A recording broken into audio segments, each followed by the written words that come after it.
And we turn now to our political panel. Susan Page is the Washington bureau chief for USA Today.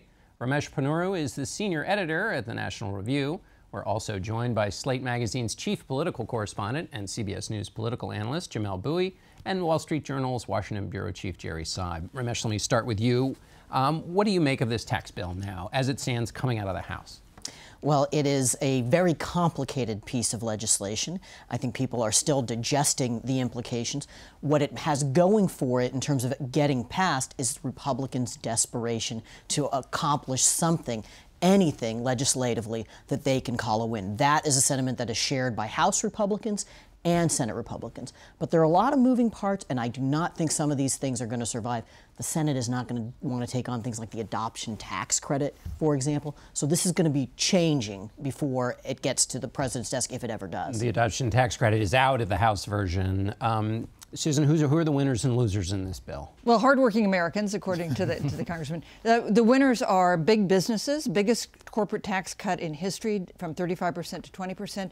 People rich enough to have estates of more than $5.5 million because the estate tax would be eliminated. And people caught in the alternative minimum tax, which includes, by the way, Donald Trump, who paid $31 million more than he otherwise would have in 2005, the only tax return we have, because of the AMT. Right.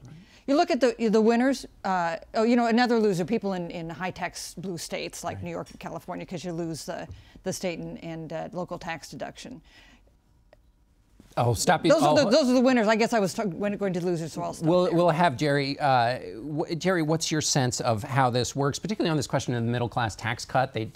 There is some debate about whether everybody's going to get one through the whole course of this bill. Right, because the priority here was the corporate tax cut, business tax cuts. I mean, if you look at the overall amount of tax cutting that's done in this bill over 10 years, it's $1 trillion for businesses, $300 billion for individuals. So the priority here is to get the business tax cut down. Everything else, I think, is in service of that goal. That's an important goal for Republicans. And by the way, a lot of Democrats think the corporate tax rate is too high, too. So there is actually consensus on that.